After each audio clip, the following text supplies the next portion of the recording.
Hello bachcho, let's see this question. So the question is saying an organelle found in all eukaryotic cells during some portion of their lives is the chloroplast, nucleus, flagellum, centriole. तो बेटा इसका right answer होगा nucleus.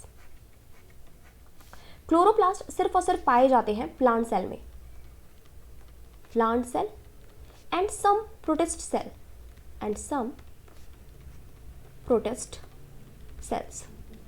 ठीक है, like dinoflagellate, euglena and diatoms. ठीक है, तो ये इनमें प्रेजेंट होते हैं. तो आपको पता ही होगा कि प्रोटिस्टा एंड जो प्लांटी किंगडम है वो यूकैरियोट्स के अंदर आता है. तो यूकैरियोटिक सेल में एनिमल सेल्स भी आती है बट ये उनमें नहीं प्रेजेंट है. ठीक है, ये सिर्फ और सिर्फ किसमें प्रेजेंट है? प्लांट सेल्स में और सम प्रोटिस्टन सेल्स में. तो हमारा रॉन्ग हो जाएगा. फ्लैजेलम जो है वो हमारा रॉन्ग हो जाएगा क्योंकि फ्लैजेलम जो है वो प्रेजेंट होते हैं मोटाइल सेल्स में,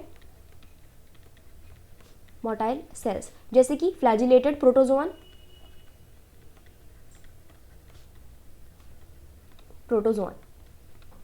ठीक है, ये उनमें पाए जाते हैं लाइक यूग्लिना. ठीक है, तो ये भी नहीं प्रेजेंट होते, सारी सेल्स में नहीं प्रेजेंट होते. ठीक है, और डी है सेंट्रियोल. तो बेटा सेंट्रियोल भी हमारा रॉन्ग हो जाएगा क्योंकि सेंट्रियोल जो है ये एब्सेंट होते हैं, एब्सेंट इन प्लांट सेल. ये प्लांट सेल में नहीं पाए जाते हैं. तो ये भी यूकैरियोटिक सेल में नहीं पाए जाते क्योंकि दे रखा है ऑल यूकैरियोटिक सेल. न्यूक्लियस जो है वो हर एक यूकैरियोटिक सेल में पाया जाता है. अब यहाँ पे during some portion of their life इसलिए दे रखा है बेटा क्योंकि न्यूक्लियस जो है वो आरबीसी में, मेच्योर आरबीसी में एब्सेंट होता है. मेच्योर आरबीसी में इट इज एब्सेंट. ठीक है, न्यूक्लियस जो है मेच्योर आरबीसी में क्या होता है? एब्सेंट होता है. यंग आरबीसी में लेकिन न्यूक्लियस प्रेजेंट होता है. तो हमारा राइट आंसर क्या हो जाएगा? B, nucleus. आई होप आपको समझ में आया होगा. Best of luck.